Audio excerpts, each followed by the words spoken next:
बाबा जी की कुटिया में हम बैठकर कथा सुन रहे हैं। इनका जन्म भी शिवरात्रि का है और इनकी जो ज्योति उस शिव में समाहित हुई, इनकी जो आत्मा परमात्मा में वापस जाकर मिली, वो तिथि भी शिवरात्रि है।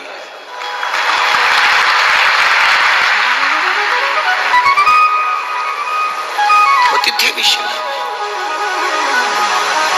इसलिए माघ की शिवरात्रि और फाल्गुन की शिवरात्रि, ये दोनों शिवरात्रि तारा बाबा की कुटिया में एक भव्यता के रूप में मनाई जाती है। भव्यता।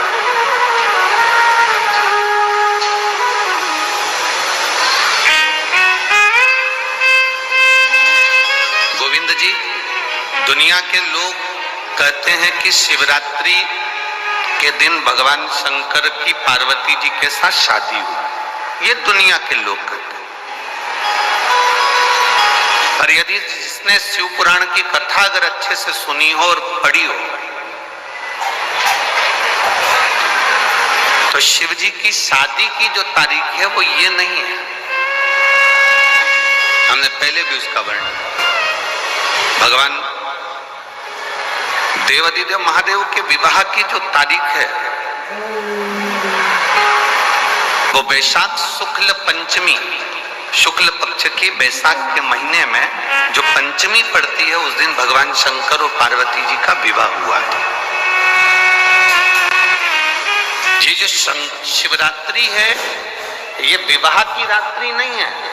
ये शिवरात्रि ब्रह्मा और भगवान विष्णु ने भगवान शंकर को पहचानने के लिए पृथ्वी पर भगवान शंकर के प्रथम शिवलिंग को प्रकट करा था। तो ये शंकर जी के जन्म की शिवरात्रि प्रागट की तिथि।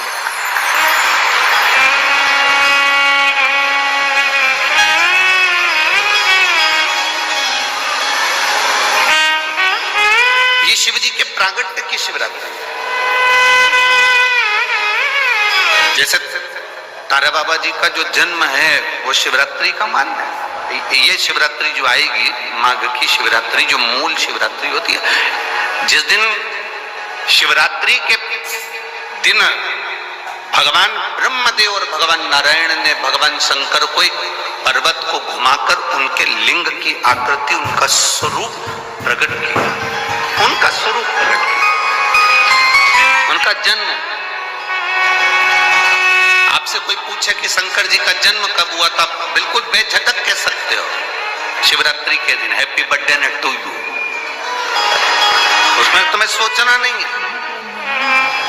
भ्रम फैलाने वाले बहुत भ्रम फैलाते हैं। आपसे कोई पूछे तारा बाबा जी का जन्म कब हुआ, तो आप कह सकते हो शिवरात्रि के दिन हुआ।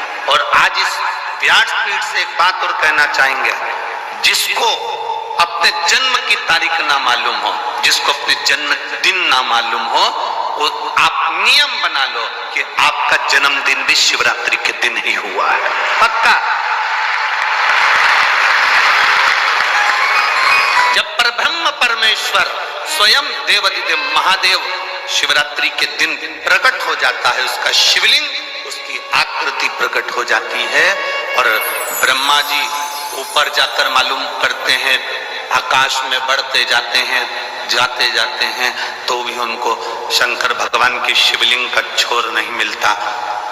भगवान नारायण नीचे की ओर बढ़ते चले जाते हैं, पाताल की ओर, और उनके चरण नहीं मिलते, तब हार जाते हैं कि शंकर को पहचानना कठिन है।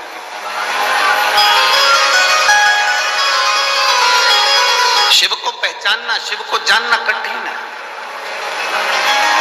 बहुत कठिन। जैसे शंकर को पहचानना कठिन है, जैसे शिव को पहचानना कठिन, उसी तरह कोई संत को, कोई गुरु को, कोई सतगुरु को पहचानना कठिन।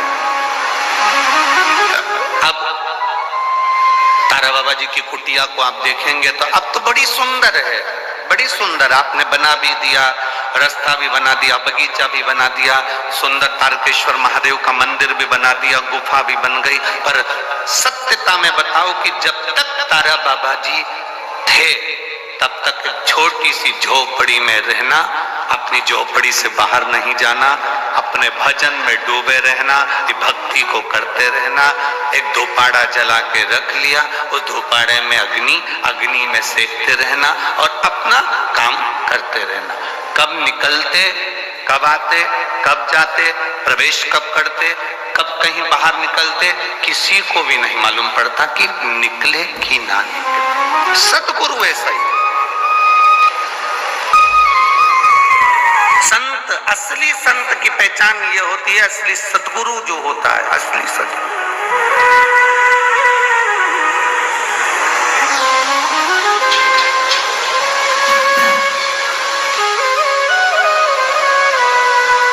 हमने यहां देखा तारा बाबा जी की कुटिया के बाहर से दर्शन कराते हैं, उनके समाधि स्थल कराते हैं, बाहर से दर्शन समाधि स्थल का जो दर्शन कराते हैं बाहर से कराते हैं। कल रात्रि को सावन पंडित जी कह रहे थे, गुरुजी अपन इतनी सारी जगह गए, कई समाधियों पे अपन ने दर्शन करे, वहां तो बिल्कुल अंदर तक सभी को दर्शन कराते हैं, यहाँ बाहर से दर्शन कराते हैं। हमने कहा इसी को समझ कहते हैं। शिव महापुराण में एक वर्णन आता है, पशुपति नाथ का व्रत करो, 16 सोमवार का व्रत करो, सोमवार का व्रत करो, शिवरात्रि का व्रत करो, चतुर्थी का व्रत करो, तीज का व्रत करो, एकादशी का व्रत करो, पूर्णिमा का व्रत करो, आपका मन पड़े वो व्रत करो। व्रत करने की मना नहीं, पर शिव महापुराण कहती है, शंकर भगवान का चरित्र कहता है कि व्रत करने वाले को सबसे बड़ा नियम एक धारण करना चाहिए। सबसे बड़ा व्रत का नियम कौन सा है कि जो व्रत करे, दिन भर भूखा रहे, दिन भर कुछ ना खाए और अपनी कामना के लिए भगवान शंकर की आराधना करते हो, भगवान शिव की उपासना करते हो, और कोई आया तुम्हारे पांव को छुआ, प्रणाम करा, और तुम्हारे पांव को छुआ, प्रणाम करा, और तुमने उसके ऊपर हाथ रख दिया, या तुम्हारे चरण छुए और छूकर उसको तुमने अपने दिल से कुछ दे दिया, उसने चरण छुआ और तुम्हारे नीवी मुख से निकला, पर तुम्हारे चरण को अगर उसने व्रत वाले दिन हाथ लगा लिया तो समझ लेना कि तुमने जो दिन भर व्रत करा उस व्रत का पुण्य वो लेकर चले गया। The Pink Love sale is now live. Get up to 60% off on makeup, skincare, hair care, fragrances and तुम्हारे व्रत का पुण्य वो लेकर चले गया। कई माताएं कहती हैं हमने पशुपति व्रत करा था, हमने ये वाला व्रत करा था, हमारा व्रत तो सफल ही नहीं हुआ, हमारी पड़ोसन ने व्रत करा।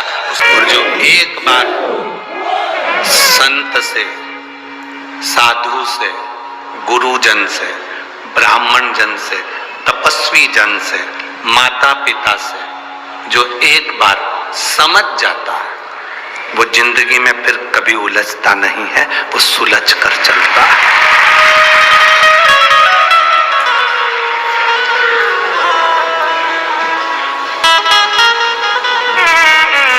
जिस व्यक्ति को अपने घर के बड़ों की बात बुरी लगने लगे, जिस बहू को सास ससुर की बात बुरी लगने लगे, जिस बेटे को माँ बाप की बात बुरी लगने लगे, दूसरों की बात अच्छी लगने लगे, पड़ोसन की बात अच्छी लगने लगे, रिश्तेदारों की बात अच्छी लगने लगे, और घर का व्यक्ति कहे तो बुरी लगने लगे, तो समझ लेना उस व्यक्ति को दुनिया में कोई नहीं बचा सकता, उसका अंत निश्चित है, उसे बर्बाद होना है, उसे कोई नहीं बचा सकता, उसका बर्बाद होना निश्चित है। आपको अगर अपने घर के लोगों की बात बुरी लग रही है और दोस्तों की बात अच्छी लग रही है, रिश्तेदारों की बात अच्छी लग रही है, परिवार वालों की बात अच्छी लग रही है और अपने परिवार के लोगों की बात बुरी लग रही है, तो समझ लेना कि अब तुम्हारा समय बेकार आ गया। अपने गुरु की बात तुम्हें बुरी लगे और दूसरा गुरु कहे तो अच्छी लगे, तो समझ लो कि तुम्हारा समय बेकार आ गया।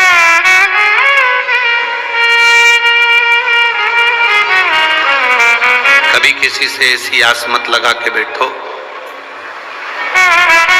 कि जिस आस से हमको तकलीफ, जिस हाथ से हमको तकलीफ, हम क्यों लगाएं? हनुमान जी को क्या कहते हैं? शंकर। ये शिव महापुराण जो हो रही है ददरुआ धाम सरकार के पवित्र प्रांगण के अंदर, श्री हनुमंत लाल जी के इस पवित्र मंदिर प्रांगण के अंदर जो ये शिव पुराण की कथा हो रही है, इसका नाम है शंकर सुमन शिव महा। शंकर हनुमान जी को शंकर सुमन भी कहा गया। सुमन की मतलब क्या होता है? लोग उसे पुष्प भी कहते हैं। शिव का एक स्वरूप भी कहते हैं, शंकर का पुत्र भी कह देते हैं, शिव का एक प्रतिबिंब भी कह देते हैं। माता अंजना देवी ने जब भगवान शंकर की आराधना करी थी, शिवलिंग की पार्थिव लिंग का निर्माण करती, पूजन करती माता अंजना, उनके साथ में केसरी बाबा भी पूजन करने बैठे। गौतम ऋषि के कहने पर उन्होंने पूजन करी थी, गौतम बाबा के। जब माता अंजना जी के गर्भ से संतान नहीं हुई, बहुत समय निकल गया, बहुत समय संतान का सुख नहीं हुआ, तब उन्होंने गौतम बाबा से कहा, पिताजी मेरी संतान नहीं है, मैं क्या करूं? पिताजी ने कहा, पार्थिव शिवलिंग का पूजन करो, उसका अभिषेक करो, तुम्हारे यहां संतान हो।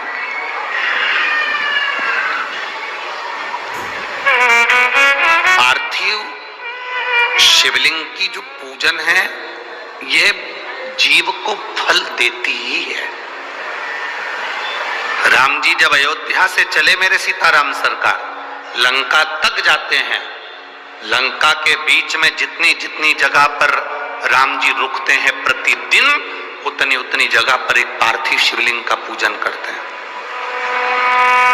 हम आपसे प्रार्थना करेंगे, कभी जिंदगी में मौका मिले, आप वृंदावन की यात्रा करने जाते हैं, आप गोवर्धन परिक्रमा करने जाते हैं, आप पंढरपुर जाते हैं, आप द्वारका जाते हैं, आप जगन्नाथ जाते हैं, एक बार राम पथ गमन पर भी जाकर देखिए। भारत सरकार द्वारा राम पथ गमन बनाया गया है। अयोध्या से लंका तक के बीच में रामेश्वर तक ये राम पथ गमन बना है। कुछ मध्य प्रदेश में, कुछ छत्तीसगढ़ में ऐसा होता हुआ, कुछ महाराष्ट्र में फिर होता हुआ ऐसा राम पथ गमन गया। आप पूरे राम पथ गमन पर चलकर देखिए। पैदल राम पथ गमन पर नहीं जा सकते तो आप गाड़ी से जाकर देखिए। पूरे राम पथ गमन में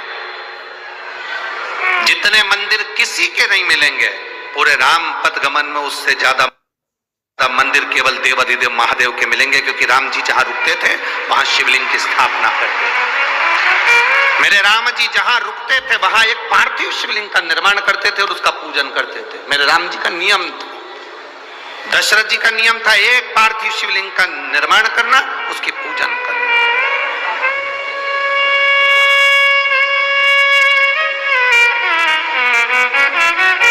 जनक जी का नियम था, एक पार्थिव शिवलिंग का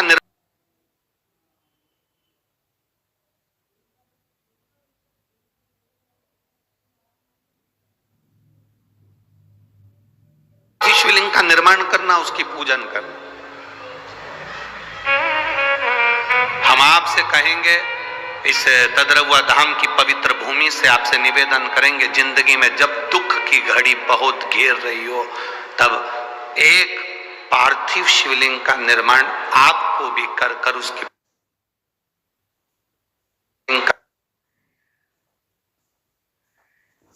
निर्माण आपको भी कर उसकी पूजन करना चाहिए।